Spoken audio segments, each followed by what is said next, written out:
De meilleurs amis, au pire ennemi. Voici l'histoire d'Aïcha et Mariam. Dans les rues animées d'Abidjan, deux jeunes filles marchaient toujours côte à côte. Aïcha et Mariam, 15 ans, étaient inséparables. Elles partageaient leurs repas, leurs rêves et même leurs secrets les plus intimes. Aux yeux du quartier, elles n'étaient pas deux amies, mais deux sœurs de cœur.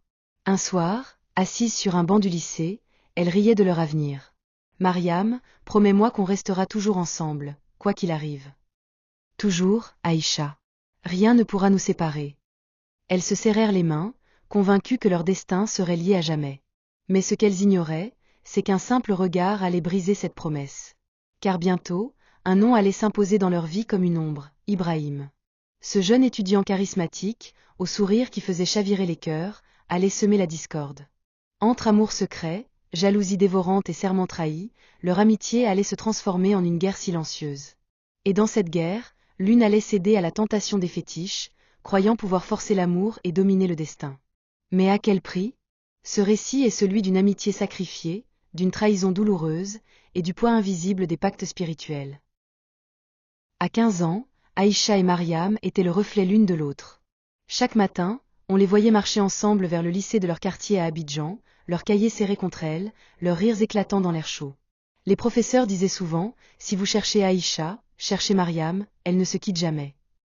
Un après-midi, après les cours, elles s'assirent sous un manguier, partageant un beignet acheté à la vendeuse du coin. Mariam, si un jour je réussis, je construirai une grande maison pour qu'on y vive toutes les deux, dit Aïcha, les yeux brillants.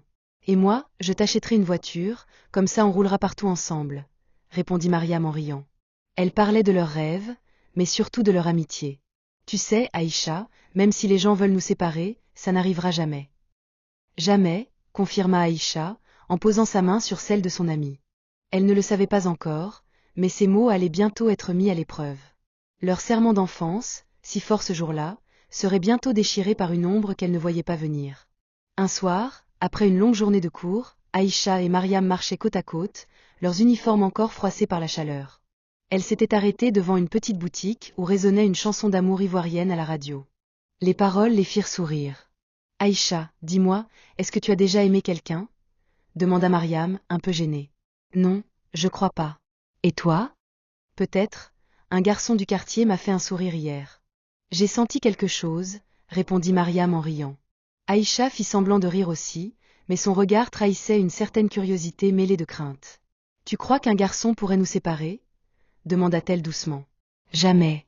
Même si un jour on tombe amoureuses toutes les deux, on restera sœurs avant tout. » Elles s'arrêtèrent, se prirent la main comme pour sceller un pacte invisible. « Promis. »« Promis » répondit Mariam avec assurance. Ce soir-là, sous les réverbères fatigués de leur quartier, elles scellèrent une promesse qui allait pourtant être brisée. Car l'amour, lorsqu'il entra dans leur vie, ne fit aucun cadeau. À 18 ans, la cour du lycée était plus animée que jamais. Ce jour-là, un nouveau visage attira tous les regards. Ibrahim, étudiant fraîchement arrivé dans le quartier, venu rendre visite à un cousin. Grand, bien habillé, son sourire faisait tourner les têtes. Mariam remarqua immédiatement son allure. « Aïcha, regarde-le. Tu as vu comme il est beau » souffla-t-elle en pinçant le bras de son amie. Aïcha leva les yeux timidement. Le regard d'Ibrahim croisa le sien, et son cœur s'emballa sans qu'elle ose le montrer.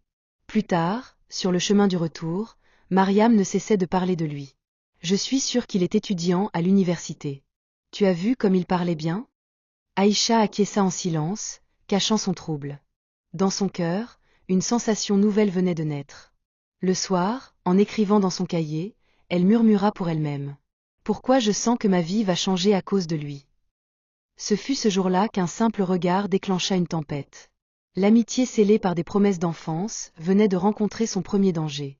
Le lendemain de leur première rencontre, Mariam ne perdit pas de temps. Dans la cour, Ibrahim parlait avec quelques amis. Elle s'approcha, confiante, son cahier serré contre sa poitrine. « Bonjour, tu es bien le cousin d'Issouf » demanda-t-elle avec un sourire éclatant. « Oui, enchanté. Moi c'est Ibrahim » répondit-il avec politesse. « Mariam. J'espère que tu ne te perds pas trop dans notre quartier » ajouta-t-elle, rieuse. Ibrahim sourit, charmé par son audace. De loin, Aïcha observait la scène, le cœur serré. Elle entendait le rire léger de son amie et sentait déjà un froid s'installer entre elles. Le soir, en marchant ensemble, Aïcha osa glisser. Tu t'es beaucoup rapproché de lui aujourd'hui. Oh, Aïcha. C'était juste une discussion. Tu es jalouse, ou quoi? Répliqua Mariam, amusée. Aïcha détourna les yeux. Elle n'osa pas avouer ce qu'elle ressentait vraiment. Mais ce soir-là, elle comprit que leur promesse d'amitié venait de rencontrer sa première fissure. À 20 ans, la vie universitaire avait commencé. Dans les amphithéâtres bondés, Ibrahim était devenu une présence familière. Toujours élégant, il attirait naturellement l'attention. Mariam, elle, ne manquait jamais une occasion de marcher à ses côtés. Un après-midi, Aïcha les aperçut ensemble à la bibliothèque. Ibrahim, penché sur son cahier, offrit un stylo neuf à Mariam. « Tiens, tu en avais besoin. »« Merci, Ibrahim, tu es vraiment attentionné, » répondit-elle, flattée. Le sourire tendre qui lui adressa brisa quelque chose en Aïcha. Elle détourna aussitôt le regard, les yeux embués. Le soir, chez elle, Aïcha ouvrit son vieux cahier et écrivit d'une main tremblante. « Il me regarde parfois, mais toujours, elle s'interpose. Mon cœur se serre, mais je reste muette. Est-ce ça, être une amie ?» Elle reposa son stylo et murmura pour elle-même. Si seulement Mariam comprenait. Mais Mariam, elle, riait chaque jour un peu plus aux côtés d'Ibrahim, inconsciente de la blessure qu'elle infligeait à son ami. Chaque nuit, quand la maison s'endormait, Aïcha allumait discrètement sa petite lampe de bureau. Son cahier ouvert, elle y déversait ses émotions en silence. Les pages jaunies devenaient le seul confident de son cœur meurtri. « Pourquoi je reste dans l'ombre ?» écrivait-elle d'une main tremblante. « Pourquoi Mariam prend-elle toujours ce que je désire en riant ? Elle sait que je l'aime. » Un jour, alors qu'elles marchaient ensemble, Mariam remarqua son air absent. « Aïcha, tu es distante ces derniers temps. Tu m'en veux ? » « Non, juste fatiguée, » répondit-elle, en forçant un sourire. Mais dès que Mariam détourna le regard, Aïcha sentit ses larmes monter. Elle voulait crier, mais sa loyauté la retenait encore. En écrivant à nouveau ce soir-là, ses mots prirent une tournure plus sombre. Peut-être que l'amitié n'est qu'un voile fragile. Peut-être que tôt ou tard, je devrais choisir entre mon cœur et ma promesse. Elle referma brusquement le cahier, le cœur lourd. Pour la première fois, Aïcha sentit que son lien avec Mariam n'était plus un refuge, mais une prison. À 22 ans, la nouvelle se répandit rapidement. Ibrahim avait officiellement choisi Mariam. Ce fut lors d'une fête sur le campus qu'il prit sa main devant tout le monde, scellant ainsi leur relation. Les applaudissements et les rires entouraient le couple, mais dans un coin, Aïcha sentait son monde s'écrouler. Le soir, elle n'en put plus. Chez elle, dans leur quartier, elle confronta son amie. « Mariam, comment as-tu pu ? Tu savais que je l'aimais. » cria Aïcha, les larmes aux yeux. « Et alors ? Est-ce ma faute s'il m'a choisi ? » répliqua Mariam avec froideur. « Tu aurais pu te retirer, respecter notre promesse. » Promesse ? L'amour, Aïcha, ce n'est pas un jeu d'enfant. Il m'a voulu, moi. Ces mots résonnèrent comme une gifle. Les deux jeunes femmes, autrefois unies, se tenaient désormais face à face comme deux ennemies. Aïcha, tremblante, murmura. « Tu m'as trahi, Mariam. Et je ne t'oublierai pas. » Ce fut la première véritable fracture. Le pacte d'enfance venait de voler en éclats. À 25 ans, la nouvelle fit l'effet d'une bombe. Mariam était enceinte d'Ibrahim. Le quartier entier vibrait de commentaires. Les voisines félicitaient le couple, les familles commençaient à parler de mariage. Ibrahim, la main posée fièrement sur le ventre arrondi de Mariam, répétait « C'est mon enfant. Je vais l'épouser. » Autour d'eux, tout semblait sourire. Mais dans l'ombre, Aïcha observait, le cœur brisé. Chaque éclat de rire de Mariam résonnait comme une trahison. Chaque regard tendre d'Ibrahim était pour elle une déchirure. Une nuit, seule dans sa chambre, elle éclata en sanglots. « Elle m'a volé ma vie. Tout ce qui devait être à moi, elle l'a pris. Mon amie, ma sœur. » Elle se leva, ouvrit son journal et écrivit d'une main tremblante. « Je ne peux plus rester spectatrice. Si elle a tout pris, je dois trouver un moyen de reprendre ce qui m'appartient. » Ce fut le point de bascule. L'amitié, déjà fragile, s'éteignit définitivement ce soir-là dans le cœur d'Aïcha. La jalousie s'était transformée en une soif brûlante de revanche. Une nuit sans lune, Aïcha quitta discrètement la maison. Son pas la mena vers un vieux quartier où, disait-on, vivait un homme capable de changer le destin. La ruelle était sombre, les maisons délabrées. À l'intérieur d'une petite case, une odeur d'encens et de poudre brûlée l'accueillit. Un vieillard aux yeux perçants l'attendait, assis sur une natte usée. Je sais pourquoi tu es là, dit-il d'une voix grave. Aïcha frissonna. Je veux qu'Ibrahim quitte Mariam. Qu'il soit à moi. Le vieillard sourit faiblement. Tu l'auras, mais chaque victoire a un prix. Quel prix? Celui que ton cœur est prêt à payer. Rien ne s'obtient sans sacrifice. Sans réfléchir, Aïcha hocha la tête. Peu importe. Je veux qu'elle souffre comme j'ai souffert. Le vieillard traça des symboles au sol, puis déposa un petit sachet dans sa main. Prends ceci. Le reste suivra. Mais souviens-toi, une fois le chemin ouvert, il n'y a pas de retour. Aïcha, aveuglée par la jalousie, accepta. Elle venait de franchir la ligne interdite. Cette nuit-là, Aïcha suivit les instructions du vieillard. Seule dans sa chambre, elle alluma une bougie rouge et versa la poudre noire du sachet sur une photo de Mariam qu'elle avait découpée dans un cahier. Ses mains tremblaient, mais sa voix resta ferme lorsqu'elle murmura. Ibrahim ne doit plus jamais la désirer, qu'il me revienne. Au même moment, au loin, Mariam se réveilla en sursaut. Une étrange douleur lui traversa le corps. Son ventre grossissant se contracta, et devant le miroir, elle vit son visage perdre l'éclat qu'elle avait toujours eu. Ses traits semblaient s'assombrir, son regard s'éteindre. Les jours suivants, les murmures du quartier se multiplièrent. Tu as vu Mariam? Elle a changé. Ce n'est plus la même beauté qu'avant. Mariam, désemparée, se regardait chaque soir dans la glace, les larmes aux yeux. Pourquoi mon corps me trahit? Ibrahim, ne me laisse pas. Mais Aïcha, de loin, observait en silence. Elle sentait le pouvoir du rituel agir. Elle croyait enfin prendre sa revanche, sans se douter que ce pacte allait détruire bien plus que la beauté de son amie. Quelques semaines plus tard, Mariam ne sortait plus qu'avec difficulté. Son ventre rond trahissait sa grossesse, mais c'était son visage qui attirait désormais les regards. Ses traits, autrefois admirés par tout le quartier, semblaient alourdis, ternes, comme si une ombre s'était posée sur elle. Les voisines chuchotaient derrière son dos. Quelle transformation! On dirait qu'elle a vieilli en quelques jours. Un après-midi, en marchant au marché, Mariam sentit ces murmures comme des poignards. Elle serra le bras d'Ibrahim, mais il la retira doucement. Mariam, je ne comprends pas ce qui t'arrive, dit-il, troublé. Je suis la même. Je porte ton enfant. Regarde-moi, Ibrahim, cria-t-elle, les larmes aux yeux. Mais Ibrahim, incapable de soutenir son regard, détourna la tête. Le silence qui suivit fut plus douloureux qu'une gifle. Ce jour-là, Mariam comprit qu'elle n'était plus la fierté d'Ibrahim, mais une honte qu'il cherchait à cacher. Et dans son cœur naquit une peur, perdre l'homme pour lequel elle avait sacrifié son amitié. Un soir, Ibrahim demanda à Mariam de le rejoindre sous l'auvent de sa maison. L'air était lourd, et son regard fuyait celui de la jeune femme. Mariam, fatiguée par sa grossesse, s'assit lentement, espérant entendre des mots de réconfort.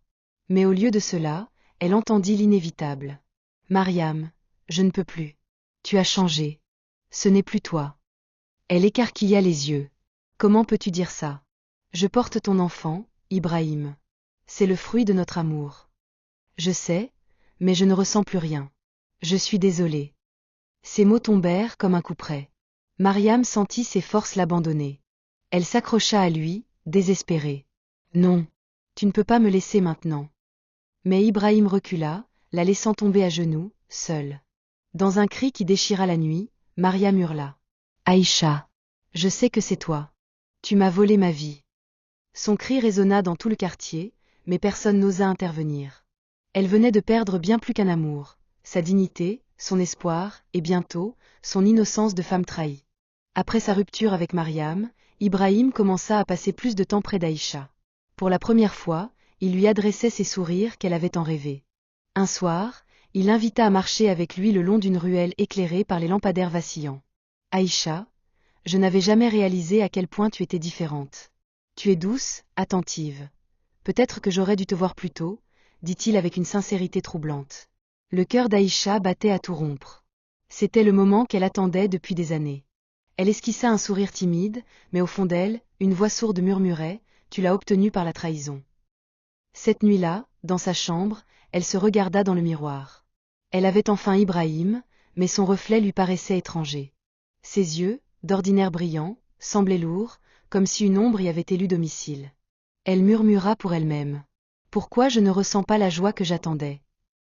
Aïcha venait de découvrir que parfois, la victoire a le goût amer de la culpabilité. Un après-midi lourd, Mariam se présenta devant la maison d'Aïcha. Son ventre arrondi, ses traits abîmés, et ses yeux rougis par les larmes témoignaient de sa souffrance. Elle ne prit même pas la peine de saluer, sa voix éclata d'emblée. « Aïcha, tu crois que je ne sais pas? Tu m'as volé ma vie, mon homme, mon bonheur. Même mon enfant grandira sans père à cause de toi. » Aïcha, figée, sentit son souffle se couper. « Mariam, je n'ai rien fait. » balbutia-t-elle. « Depuis toujours, tu m'as enviée. Mais je ne t'aurais jamais trahi, moi. » cria Mariam, ses larmes coulant sur ses joues marquées. Les voisins commencèrent à s'approcher, attirés par le vacarme. Aïcha, honteuse, baissa les yeux. Pour la première fois, elle sentit le poids écrasant de sa faute. Mariam recula d'un pas, la voix brisée. « Que ton bonheur te suffoque, Aïcha. Parce qu'il est bâti sur ma douleur. » Ces paroles résonnèrent en elle comme une malédiction. Ce jour-là, Aïcha comprit qu'elle avait gagné une bataille, mais perdu son âme. À 30 ans, la vérité finit par éclater. Un soir, Ibrahim rencontra par hasard le vieux féticheur au marché. Le vieillard, amusé, le fixa longuement avant de lâcher d'une voix rauque. « Profite bien de l'amour volé, car il ne t'appartenait pas. » Troublé, Ibrahim questionna un voisin, qui confirma à demi-mot qu'Aïcha avait consulté cet homme peu avant la déchéance de Mariam. Son cœur se serra. Tout s'éclairait. Il se rendit aussitôt chez Aïcha. Elle l'accueillit avec un sourire inquiet. « Ibrahim, tu sembles troublé. » Il la fixa, le visage fermé. « Dis-moi la vérité, Aïcha. As-tu fait quelque chose contre Mariam ?» Elle détourna les yeux, incapable de soutenir son regard. Son silence fut plus révélateur que 1000 mots. Ibrahim sentit la colère et la honte monter en lui. « Alors c'était vrai. Tu as détruit son visage, sa vie. Même son enfant n'aura pas de père à cause de toi. » Il sortit en claquant la porte, laissant Aïcha seule dans l'obscurité de sa chambre, ses larmes tombant sur le sol froid. Cette même nuit, Ibrahim se précipita chez Mariam. Elle était assise devant sa maison, caressant doucement son ventre arrondi. À sa vue, ses yeux se remplirent de larmes, mais elle resta silencieuse. Ibrahim s'agenouilla devant elle, la voix brisée. « Mariam, pardonne-moi. Je ne savais pas. J'ai été aveugle, égoïste. » Mariam détourna le regard. « Tu m'as abandonnée quand j'avais le plus besoin de toi. Quand les rumeurs m'écrasaient, tu as choisi de me tourner le dos. Je regrette. Je te demande une seconde chance, supplia-t-il, les mains tremblantes. » Elle éclata en sanglots, mais ses mots restèrent fermes. « Non, Ibrahim. Ce qui est brisé ne se recolle pas. Tu as laissé une blessure que même le temps ne pourra guérir. » Ibrahim baissa la tête, vaincu par la honte. Mariam se leva lentement, ses pas lourds mais décidés. Elle ne voulait plus être victime, ni mendier un amour empoisonné. Dans l'ombre, Aïcha observait de loin, son cœur ravagé. Elle avait tout perdu, son ami, son amour, et sa paix intérieure. Le pacte qu'elle croyait victoire n'était en réalité qu'une malédiction. Les années passèrent, mais Aïcha resta prisonnière de ses choix. Elle avait cru qu'en brisant Mariam elle gagnerait Ibrahim, mais tout ce qu'elle avait récolté fut la solitude. Les hommes qui l'approchaient la fuyaient sans raison, comme si une ombre invisible les repoussait. Le prix du rituel la poursuivait. À 40 ans, Aïcha n'avait jamais fondé de foyer. Les voisines chuchotaient. Belle autrefois, mais elle est restée seule. Ses nuits étaient peuplées de cauchemars. Elle revoyait Mariam, en pleurs, répétant sans cesse « Tu m'as volé ma vie ». Mariam, malgré la honte et la douleur, trouva un sens à travers son enfant. Elle reconstruisit son existence, lentement mais sûrement, gardant la tête haute malgré ses blessures. Elle n'oublia jamais la trahison, mais elle refusa de vivre dans l'amertume. Ibrahim, rongé par le remords, resta marqué par sa lâcheté. Mais Aïcha fut celle qui paya le prix le plus lourd. Elle avait détruit une sœur, perdu un amour, et condamné son propre avenir. Ainsi, son destin fut scellé. Elle avait tout sacrifié pour l'amour, et c'est justement l'amour qu'elle ne trouva jamais. Merci d'être toujours plus nombreux à suivre cette chaîne. Ici, nous partageons des histoires africaines vraies ou inspirées de la vie, des récits profonds qui parlent de trahison, d'amitié, d'amour, de choix interdits et de leçons de vie. Chaque histoire est une manière de réfléchir sur nos vies, nos décisions et leurs conséquences.